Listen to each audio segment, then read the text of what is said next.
जय हिंद साथियों, आज हम लोग देखेंगे रक्त परिसंचरण। रक्त परिसंचरण के बारे में सर्वप्रथम विलियम हार्वे ने बताया। तो चलिए हम लोग देखते हैं रक्त परिसंचरण। रक्त परिसंचरण कुल 3 चरणों में, यानी कि मानव शरीर में रक्त परिसंचरण कुल 3 अंगों के सहायता से होता है, जिसमें कि आपका मानव हृदय, रक्त वाहिनियां और रक्त मुख्य रूप से शामिल है। तो चलिए हम लोग देखते हैं। सर्वप्रथम हम लोग देखेंगे रक्त के बारे में। फर्स्ट इंपॉर्टेंट पार्ट जो है बाबू रक्त है। रक्त, जिसको इंग्लिश में हम लोग ब्लड बोलते हैं। चलिए हम लोग जानेंगे रक्त के बारे में। रक्त एक बाबू लाल रंग का गाढ़ा क्षारीय द्रव है। रक्त लाल रंग का गाढ़ा क्षारीय द्रव होता है। रक्त का मुख्य रूप से 2 पार्ट होता है। एक पार्ट होता है बाबू ठोस, दूसरा पार्ट जो होता है बाबू प्लाज्मा। ठोस पार्ट पूरे रक्त का 45% यानी कि 45% होता है, और प्लाज्मा जो होता है बाबू पूरे रक्त का 55% होता है। चलिए हम लोग देखते हैं। रक्त का ठोस पार्ट कुल 3 भागों में बटा होता है, जिसमें रक्त का ठोस पार्ट कुल 3 भागों में बटा होता है, जिसमें आरबीसी, डब्ल्यूबीसी और ब्लड प्लेटलेट, जिसको रक्त पटिकाणु के नाम से हम लोग जानते हैं। तो चलिए हम लोग देखते हैं। आरबीसी का पूरा नाम रेड ब्लड कार्पल्स, जिसको हिंदी में लाल रक्त कणिका के नाम से हम लोग जानते हैं। आरबीसी का पूरा नाम रेड ब्लड कार्पल्स, जिसको हिंदी में हम लोग लाल रक्त कणिका के नाम से जानते हैं। डब्ल्यूबीसी का पूरा नाम व्हाइट ब्लड कार्पल्स, जिसको हिंदी में हम लोग श्वेत रक्त कणिका के नाम से जानते हैं। और ब्लड प्लेटलेट्स, जिसको हिंदी में हम लोग रुधिराणु के नाम से जानते हैं, या रक्त पटिकाणु भी इसको कहा जाता है। तो चलिए हम लोग देखते हैं। आरबीसी यह लाल होता है। इसका रंग जो बाबू होता है लाल होता है। आरबीसी में एक पिगमेंट पाया जाता है जिसका नाम होता है हीमोग्लोबिन। आरबीसी में एक पिगमेंट पाया जाता है जिसका नाम होता है हीमोग्लोबिन। आरबीसी रक्त का एक ऐसा पार्ट है जिसमें नाभिक नहीं पाया जाता है। आरबीसी में नाभिक नहीं पाया जाता है। आरबीसी का जीवन काल 120 दिन होता है। आरबीसी का जीवन काल 120 दिन होता है। डब्ल्यूबीसी में नाभिक पाया जाता है। डब्ल्यूबीसी का जीवन काल 7 दिन होता है। डब्ल्यूबीसी का जीवन काल 7 दिन होता है। और ब्लड प्लेटलेट्स का जीवन काल मात्र 4 दिन होता है। डब्ल्यूबीसी में नाभिक पाया जाता है। इसे डब्ल्यूबीसी को रोग प्रतिरोधी क्षमता के नाम से भी हम लोग जानते हैं। आरबीसी का जीवन काल 120 दिन होता है, जबकि डब्ल्यूबीसी का जीवन काल 7 दिन होता है, और ब्लड प्लेटलेट्स का जीवन काल 4 दिन होता है।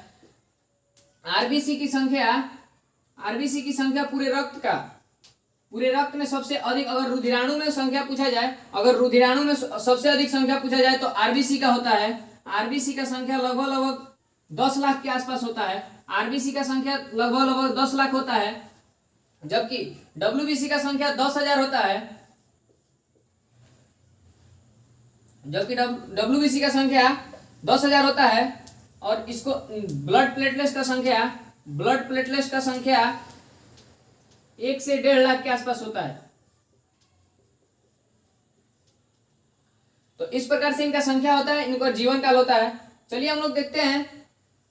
मुख्य रूप से रक्त का थक्का जमने में सहायक होता है। हम लोग का ब्लड प्लेटलेट्स, जिसको थ्रोम्बोसाइट, जिसका वैज्ञानिक नाम थ्रोम्बोसाइट है।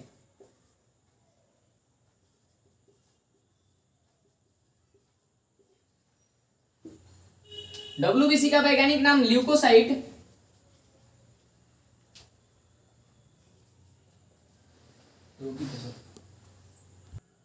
डब्ल्यूबीसी का वैज्ञानिक नाम ल्यूकोसाइट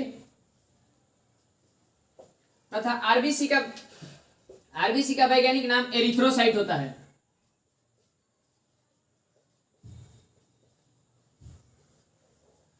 यहां तक हम लोग रक्त के बारे में हम लोग यहां तक जाने। अगर बाबू आपसे क्वेश्चन पूछा जाता है कि पूरे रक्त में ठोस पार्ट का मात्रा कितना होता है, तो 45%, और इस 45% यानी कि ठोस भाग में सबसे अधिक मात्रा किसका होता है, तो आरबीसी का। सबसे अधिक मात्रा आरबीसी का होता है, और सबसे अधिक जीवन काल भी आरबीसी का ही होता है। मरने के बाद आरबीसी को बाबू पलिहा में एकत्रित किया जाता है, इसलिए पलिहा को यानी कि स्प्लीन को आरबीसी के कब्रिस्तान के नाम से भी हम लोग जानते हैं। आरबीसी का निर्माण अस्थि मज्जा गुहा में होता है, यानी कि इंग्लिश में उसको बोन मैरो के नाम से हम लोग जानते हैं। तो चलिए हम लोग देखते हैं आगे।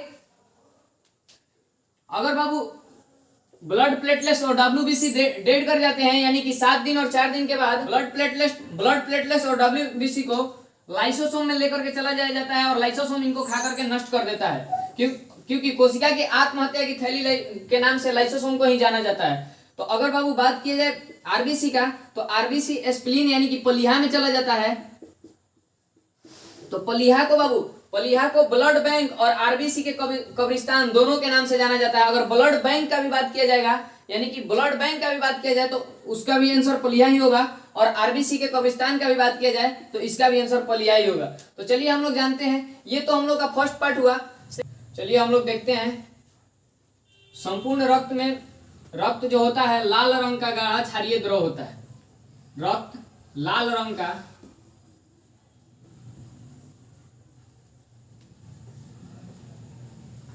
गाढ़ा क्षारीय द्रव होता है।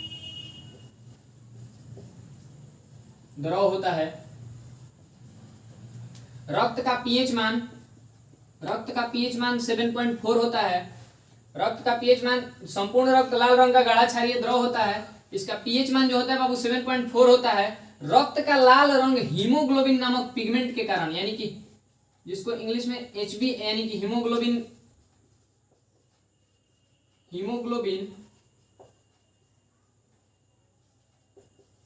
नामक रंजक के कारण होता है। हीमोग्लोबिन को ऑक्सीजन का वाहक भी कहा जाता है। हीमोग्लोबिन को ऑक्सीजन का वाहक भी कहा जाता है। रक्त एक प्रकार का कोलाइडी विलयन है। रक्त एक प्रकार का कोलाइडी विलयन है।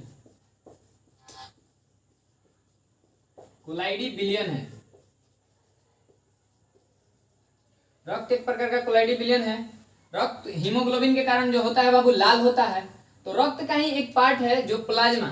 चलिए आगे हम लोग देखते हैं, प्लाज्मा के बारे में भी हम लोग कुछ जानकारी हासिल करते हैं। प्लाज्मा यह हल्का पीले रंग का गाढ़ा द्रव होता है।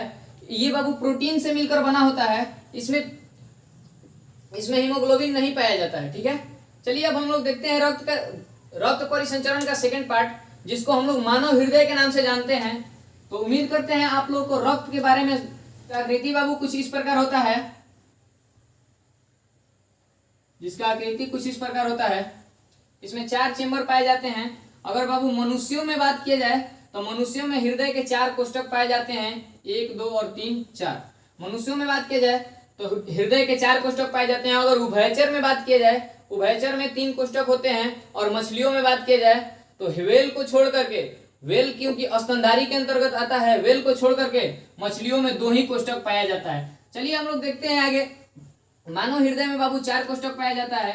इसमें बाबू ऊपर वाले भाग को पहले तो लेफ्ट और राइट में बांट लेंगे हम लोग, यानी कि इसको राइट और इसको लेफ्ट बोल सकते हैं। और तो ऊपर वाले भाग को अलिंद, यानी कि ऊपर वाले भाग को अलिंद और नीचे वाले भाग को निलय के नाम से हम लोग जानते हैं। इसमें लेफ्ट यानी कि लेफ्ट साइड में बायां अलिंद और राइट साइड में दायां अलिंद। उसी प्रकार से नीचे वाले भाग में लेफ्ट साइड में बायां निलय और राइट साइड में दायां निलय के नाम से हम लोग जानते हैं। यह बाबू कोमल मांसल रंग का यह एक कोमल मांसल रचना है, जिसमें 4 चेंबर पाए जाते हैं। और मनुष्य का हृदय 1 मिनट में 72 बार धड़कता है। और उस हिसाब से बाबू आपको बता दिया जाए कि यह 1 मिनट में एक धड़कन को पूरा करने में 1 बार सिस्टोल और 1 बार डायस्टोल होता है, जिसको संकुचन और शिथिलन के नाम से हम लोग जानते हैं।